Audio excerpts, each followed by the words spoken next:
Everyone, कैसे आप सब लोग? आई होप आप सब बढ़िया ही होंगे। So my name is Shivani Chaudhary and I welcome you on the platform of A4S। तो भाई क्लास 12 के स्टूडेंट्स, अब तो क्लास 12 कंप्लीट होने वाली है, तो कुछ सोचा है भाई क्या करना? ज़्यादा क्या आपका एक एग्जाम बचा होगा, उसके बाद तो कंप्लीट ही हो जाएगी। तो भाई कुछ सोच रहे हो क्या करना है इसके बाद? तो देखो, अगर जो है आपको कोई कोर्स करना है एक अफोर्डेबल प्राइस में, अगर आपको कोई कोर्स करना है, ठीक है, जिससे आपको बढ़िया प्लेसमेंट हो सके, तो आपको जो है एक एग्जाम के बारे में पता होना चाहिए। ठीक है, तो उस एग्जाम को क्या बोल सकते हैं हम? उसको बोलते हैं हम CUET। तो हम ये बोल सकते हैं कि in today's scenario this is the very hot topic and this is the very trendy topic, है ना।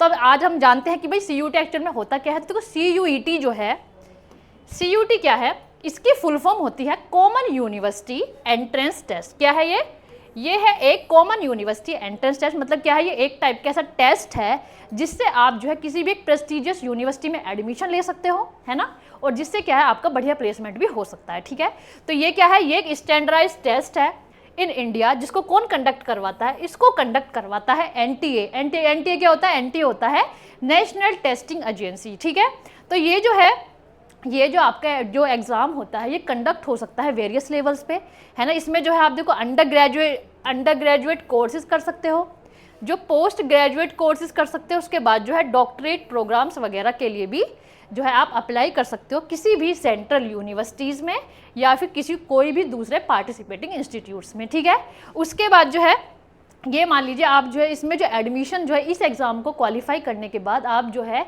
मतलब एलिजिबल हो जाते हैं कि आप 300 से भी ज़्यादा यूनिवर्सिटीज़ में जो है एडमिशन ले सकते हैं। ठीक है, वो मतलब आप पे डिपेंड करता है कि आपको कौन सा कोर्स जो है करना है। ठीक है, इसमें जो है आप 100+ कोर्सेज जो है इस एग्ज़ाम को क्वालिफाई करने के बाद कर सकते हो। ठीक है, तो अब देखें इसकी जो है मेन इंपॉर्टेंट डेट्स क्या है कि मतलब ये जो है एग्जाम भाई कब फॉर्म फिल होता है, इसकी जो है मतलब एडमिट कार्ड वगैरह कब रिलीज होते हैं, डेट्स वगैरह मतलब जो एग्जाम वगैरह वो कब होगा। तो देखो, जो इसके रजिस्ट्रेशन है वो आपके स्टार्ट हो गए हैं। रजिस्ट्रेशन जो है ये आपके 1 मार्च 2025 से स्टार्ट हो गए हैं। तो इस टाइम जो है मतलब आपका रजिस्ट्रेशन प्रोसेस चल रहा है। लास्ट डेट जो है इसको अप्लाई करने की वो क्या है? वो है 22 मार्च 2025 तक जो है अप टू 11:50 PM तक जो है आप इसको जो है रजिस्ट्रेशन इसमें कर सकते हैं। ठीक है, बात करें करेक्शन विंडो की, अगर भाई आपके फॉर्म जो है बाई चांस कुछ गलत हो गया है उसको आपको करेक्ट करना है, तो उस टाइम जो करेक्शन विंडो आपकी ओपन होती है। और इसमें कब की डेट दे रखी है? इसमें दे रखी है आपकी डेट 24 मार्च 2025 से 26 मार्च 2025, और ये भी कब तक है ओपन? आपकी 11:50 PM तक। ठीक है, अब देखो इसकी पॉसिबिलिटी क्या है एडमिट कार्ड रिलीज होने की? इसकी पॉसिबिलिटी है कि जो फर्स्ट वीक होता है मई, है ना, मई 2025 का जो फर्स्ट वीक होगा उसमें जो है ये आपका एडमिट कार्ड रिलीज हो सकता है, पूरी पॉसिबिलिटी होती है। ठीक है, और एग्जाम डेट की बात करें तो आपका जो एग्जाम डेट है ये आपकी 8 मई से लेके, है ना, 8 मई से लेके ये आपकी 1 जून 2025 तक ये आपका एग्जाम हो सकता है। ठीक है, तो मतलब ये मान लीजिए आपके पास ज़्यादा टाइम नहीं है, मतलब अगर मार्च चल रहा है आपका 2 मंथ्स बाद जो है ये आपका एग्जाम हो सकता है। ठीक है, अगर इसकी एक ऑफिशियल वेबसाइट की बात करें तो इसकी ऑफिशियल वेबसाइट क्या है? CUET.NTA.nic.in। तो इस पर जो है आप जो है इसकी पूरी इन्फॉर्मेशन जो है वो चेक कर सकते हैं। ठीक है, अब देखो इसकी जो है मेनली रजिस्ट्रेशन फीस की बात करें तो देखो रजिस्ट्रेशन फीस का बता रखा है इसमें, कैटेगरी वाइज जो है इसमें रजिस्ट्रेशन फीस होगी। पहले हम रजिस्ट्रेशन फीस की बात नहीं करते, देखो पहले जो है हम यहाँ पे एक चीज़ देखते हैं कि मेनली जो है इस एग्जाम का जो है स्ट्रक्चर क्या है, मतलब एग्जाम में जो है आपसे क्या क्या पूछा जाता है, पहले हम वो डिस्कस करते हैं। तो देखो ये जो है आपका एग्जाम जो है ये MCQ बेस्ड आपका एग्जाम होगा, है ना, मल्टीपल चॉइस क्वेश्चंस आएंगे इसके अंदर, और ये जो है 3 सेक्शंस में जो है ये आपका एग्जाम डिवाइड होता है। ठीक है, तो ये जो इसमें सेक्शन 1, सेक्शन 2 एंड सेक्शन 3 होते हैं। तो जो सेक्शन 1 है ये जो है आपका मेनली लैंग्वेज बेस्ड जो है ये आपका एग्जाम होगा, सेक्शन 1 वाला। इसमें जो है आपके पास 33 लैंग्वेजेस का ऑप्शन होता है। मतलब इसमें क्या कि इसके भी जो है 2 कैटेगरी होती हैं, नंबर 1 एंड नंबर 2। जो नंबर 1 है इसमें जो है आप 13 लैंग्वेजेस होती हैं इसके अंदर। नंबर 1 जो कैटेगरी है इसमें 13 लैंग्वेजेस होंगी। 30 लैंग्वेज वो क्या हो सकती हैं? जो ये अपनी सब बेसिक लैंग्वेजेस होती है, जो सब रीजनल लैंग्वेजेस होती हैं, जैसे कि आपकी हिंदी हो गई, इंग्लिश हो गई, या फिर हम कहते हैं तेलुगु, मराठी, इस टाइप की जो लैंग्वेज होती हैं, तो वो सब जो फर्स्ट कैटेगरी में आएंगे। वहीं अगर हम बात करें सेकंड कैटेगरी की, तो सेकंड कैटेगरी में जो है आपकी 20 लैंग्वेजेस होती हैं, और वो 20 लैंग्वेजेस में मेनली जो है वो जो है आपकी फॉरेन लैंग्वेजेस होंगी। जैसे कि फॉरेन लैंग्वेजेस में क्या हो सकता है? जैसे कि आपका फ्रेंच हो गया, कोरियन हो गया, है ना, इस टाइप की जो मतलब ये लैंग्वेज होंगी सारी फॉरेन लैंग्वेज आएंगी। तो आपके पास ऑप्शन होता है कि आप जो है कोई रीजनल लैंग्वेज चूज़ करें या फिर कोई जो है फॉरेन लैंग्वेज भी चूज़ कर सकते हैं, ठीक है।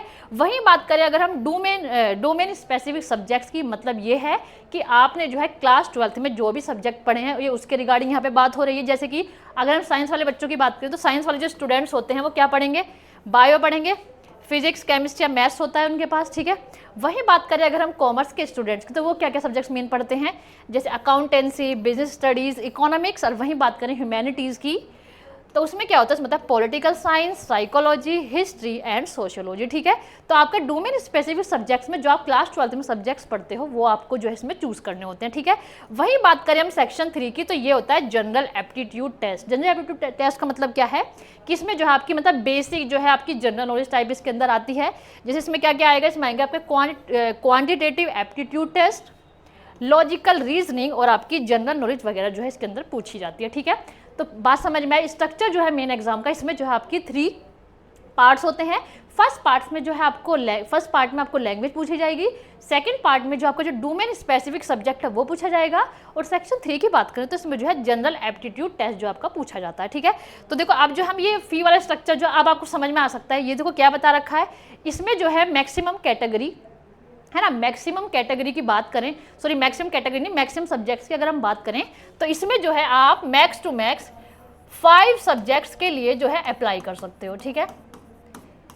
क्या कर सकते हो, इसमें जो है 5 सब्जेक्ट्स के लिए अप्लाई कर सकते हो। फॉर एग्जांपल जैसे कि मतलब आपको बीए करनी हो या बीएससी करनी हो, बीकॉम करनी हो, या फिर कह सकते हैं हम मतलब इस टाइप के जो ये आपके अंडर ग्रेजुएट कोर्सेज होते हैं, तो इस टाइप से क्या कर सकते हो आप जो है मेनली 5 जो है आप जो है अपने सब्जेक्ट्स को चूज़ कर सकते हो, ठीक है।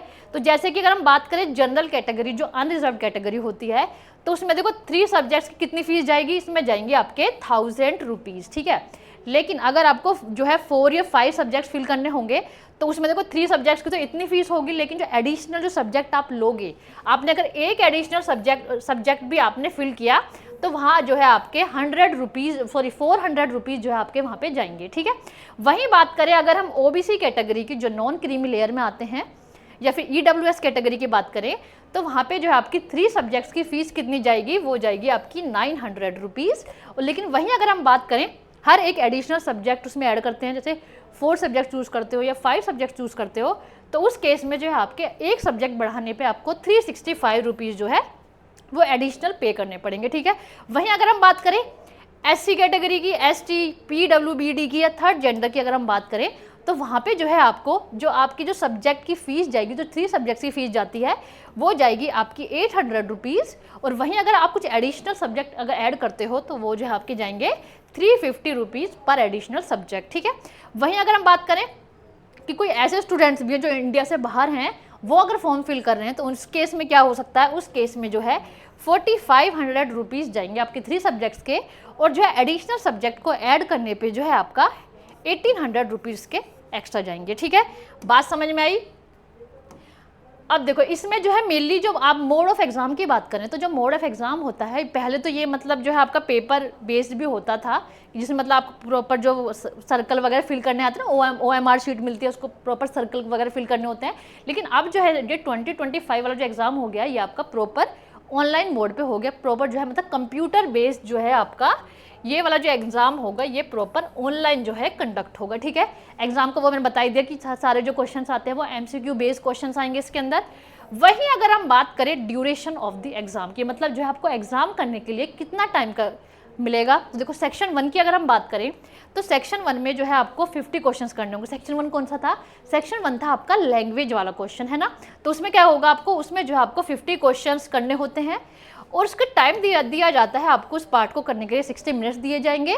और जो है आपका टोटल जो है यहाँ पे कितने मार्क्स का वो हो जाएगा आपका 250 मार्क्स का। अब देखो 250 मार्क्स का ये 250 मार्क्स का कैसे होगा, देखो यहाँ पे आपको जो है एक अगर MCQ आप सॉल्व करते हो तो आपको जो है +5 मार्क्स मिलते हैं, है ना। आपको जो है एक MCQ सही करने पे जो है 5 मार्क्स मिलेंगे। लेकिन वहीं जो इसमें नेगेटिव मार्किंग भी होती है, नेगेटिव मार्किंग में जो है आपको -1 जो है आपका जो है 1 मार्क्स जो है वो डिडक्ट हो जाता है, ठीक है।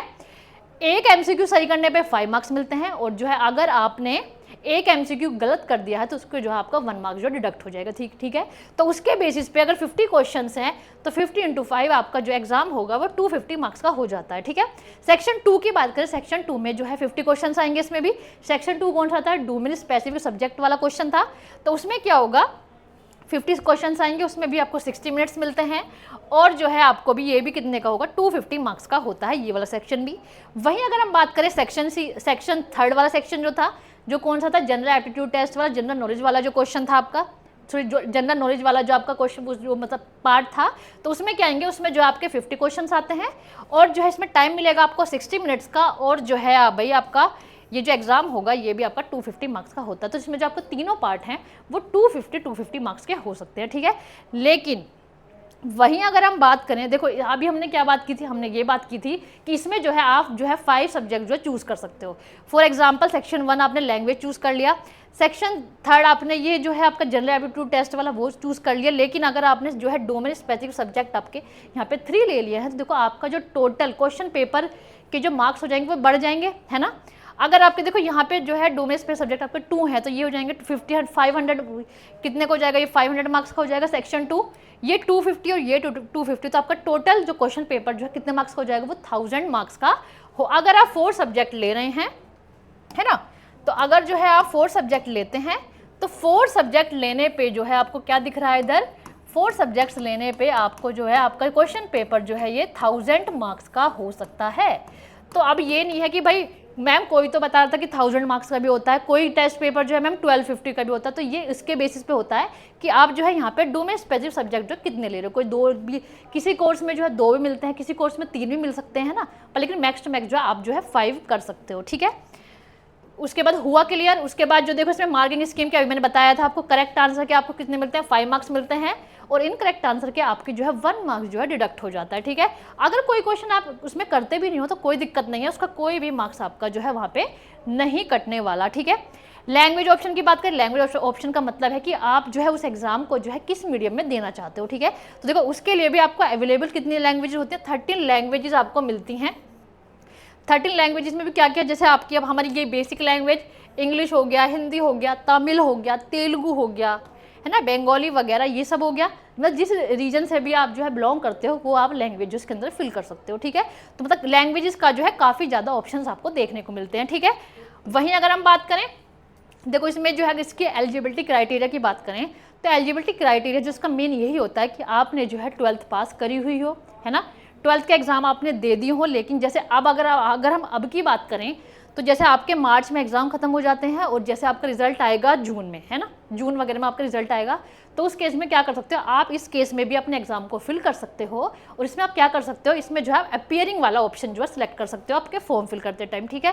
वहीं अगर हम बात करें, अब देखो एलिजिबिलिटी क्या होती है, एलिजिबिलिटी जो है वैसे तो मेन यही होता है कि 12th पास वाला स्टूडेंट जो है वो मतलब इसको फिल कर सकता है। लेकिन ये हो सकता है कि अलग अलग यूनिवर्सिटी का जो है ये अलग अलग मतलब एलिजिबिलिटी क्राइटेरिया जो है वो डिपेंड करता है अलग अलग यूनिवर्सिटी पे, ठीक है। उसका एडमिशन प्रोसेस जो है अलग अलग यूनिवर्सिटी का वो अलग अलग हो सकता है। तो वो सब जो है आपको प्रॉपर रिसर्च करनी पड़ेगी कि भाई कौन सी यूनिवर्सिटी का क्या एलिजिबिलिटी क्राइटेरिया है और कौन सी यूनिवर्सिटी जो है कौन से कोर्सेज को ऑफर कर रही है। तो ये सब जो है आपको प्रॉपर जो है जाके क्या करना पड़ेगा, गूगल पे जाइए, गूगल पे जो है आप CUET टाइप करिए, है ना, CUET वाली जो वेबसाइट है वहाँ पे जो है आपको ऑप्शंस मिल जाएगा यूनिवर्सिटी सेलेक्ट करने का। फिर जो है आप वहाँ पे जाके यूनिवर्सिटी को सेलेक्ट करके प्रॉपर ये फाइंड आउट कर सकते हैं कि मतलब वहाँ पे उनका क्या एलिजिबिलिटी क्राइटेरिया है, क्या क्या कोर्सेज जो है वो ऑफर कर रहे हैं, क्या क्या मेन जो है किस कोर्स में कौन कौन से सब्जेक्ट जो है अप्लाई करने होते हैं, ये सब जो आपको पूरी जो इन्फॉर्मेशन वहाँ से आपको मिल सकती है, ठीक है। देखो वहीं बात करें एज लिमिट की, एज लिमिट का बता रखा है कि देखो कोई अपर एज लिमिट इसकी होती नहीं है CUET के लिए।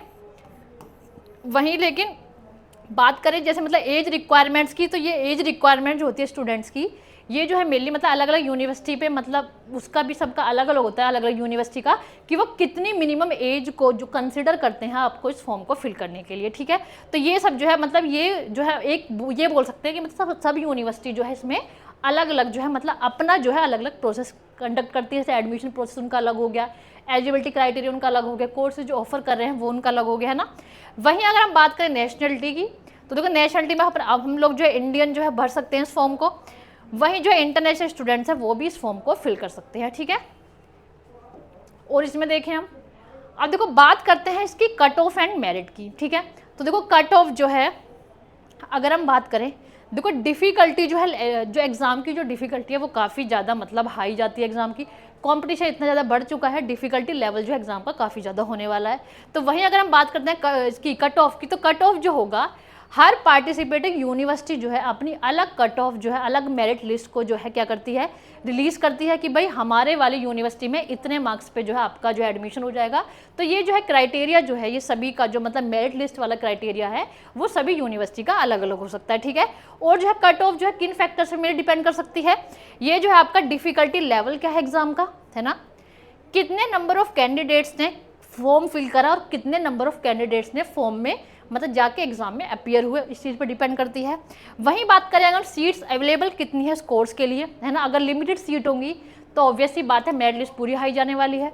अगर सीट जो है मतलब सही सीट, मतलब सीट जो है बढ़िया सीट्स हैं, तो फिर मतलब ये हो सकता है कि आपकी जो है मेरिट थोड़ी कम पे भी लग सकती है, ठीक है। तो ये हो जाएगा, इसका मेरिट लिस्ट की बात हो गई। अब देखो इसमें अगर बात करें पार्टिसिपेटिंग यूनिवर्सिटीज़ की, तो अगर हम टॉप मोस्ट यूनिवर्सिटीज़ की बात करें, वैसे देखो इसमें काफ़ी सारी यूनिवर्सिटीज़ आती हैं, उसके लिए क्या करेंगे, उसके लिए जो मैं आपको अलग से अपडेट दे दूंगी एक अलग वीडियो में। लेकिन अभी जो अगर हम टॉप यूनिवर्सिटीज़ की बात करें, तो टॉप यूनिवर्सिटी में जैसे अगर हम दिल्ली यूनिवर्सिटी की बात करें, दिल्ली यूनिवर्सिटी के अलग अलग जो कॉलेजेस हैं उसमें जो है आप अलग अलग कोर्सेज़ के लिए अप्लाई कर सकते हो। उसके बाद बनारस हिंदू यूनिवर्सिटी हो गई, उसके बाद जो है आपकी जवाहरलाल नेहरू यूनिवर्सिटी हो गई, उसके बाद जो अलीगढ़ मुस्लिम यूनिवर्सिटी हो गई, उसके बाद तीर्थंकर महावीर यूनिवर्सिटी हो गई, उसके बाद जैसे इलाहाबाद यूनिवर्सिटी होगी। इसके बाद जो है मतलब बहुत सारी जो यूनिवर्सिटी जो के लिए जो है आप अप्लाई कर सकते हो इसके अंदर, ठीक है। तो जो टॉप मोस्ट जो है ये वाली होंगी, ठीक है। अगर देखो बात करें हम सब्जेक्ट कॉम्बिनेशंस की, तो देखो सब्जेक्ट कॉम्बिनेशंस में क्या होगा कि मतलब आपको जो है कौन सी स्ट्रीम में जो है कौन से सब्जेक्ट के लिए मेनली अप्लाई करना है, ठीक है। तो वो क्या रिसर्च करनी पड़ेगी, वो रिसर्च आपको जो है प्रॉपर यूनिवर्सिटी पे जाके प्रॉपर वहाँ पता करना पड़ेगा कि भाई कौन से कोर्सेज के लिए जो है क्या क्या सब्जेक्ट्स वहाँ पे अवेलेबल होंगे, क्या क्या मेन सब्जेक्ट्स को वो मतलब आप अप्लाई कर सकते हो, ठीक है। सब्जेक्ट डोमेन, सब्जेक्ट कॉम्बिनेशंस की बात करें अगर हम, तो देखो जो लैंग्वेज है, लैंग्वेज जो है आपको सेलेक्ट करनी पड़ेगी, कोई सी भी लैंग्वेज ले सकते हो, हिंदी इंग्लिश जो भी आपका मीडियम हो। उसके बाद डोमेन स्पेसिफिक सब्जेक्ट की बात करें तो इसमें जो है आप 3 अप्लाई कर सकते हो, 3 सब्जेक्ट्स जो है इसके अंदर आप ले सकते हो, और एक जो है जनरल टेस्ट उसके लिए भी आप अप्लाई कर सकते हो, ठीक है। तो मिनिमम जो है मतलब मैक्स टू मैक्स जो है आप 5 सब्जेक्ट जो है यहाँ पे अप्लाई कर सकते हो, ठीक है।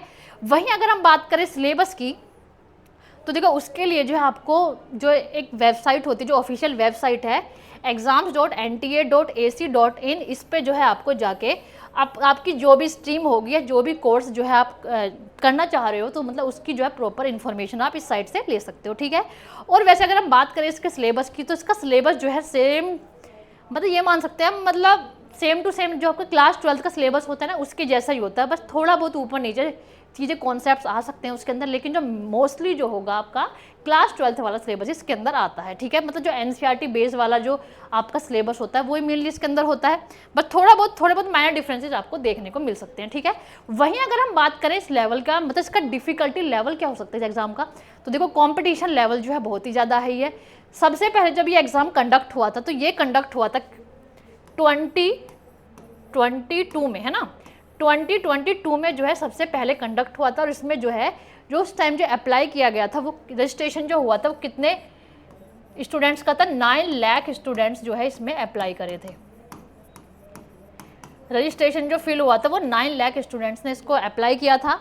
और वहीं अगर हम बात करें 2023 की, तो 2023 में अप्रोक्स 16 लाख स्टूडेंट्स ने फॉर्म फिल किया था, 16 लाख स्टूडेंट्स ने।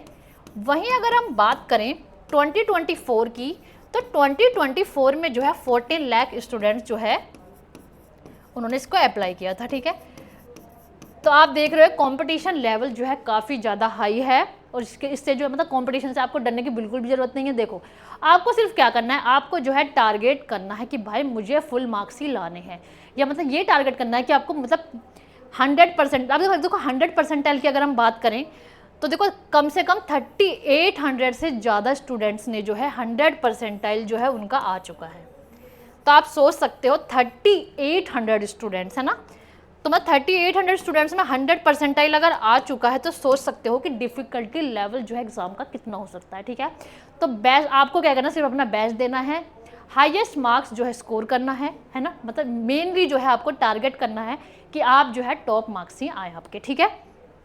और ये मान लीजिए आप जो है जैसे जैसे मतलब एग्ज़ाम जो है हर साल ये कंडक्ट किया जा रहा है, तो मतलब कंपटीशन जो है इसका बहुत ही ज़्यादा हाई हो रहा है, ठीक है। तो इस CUT के बारे में मैंने आपको जितने भी बेसिक अपडेट्स थी वो मैंने आपकी सारी बता दी हैं।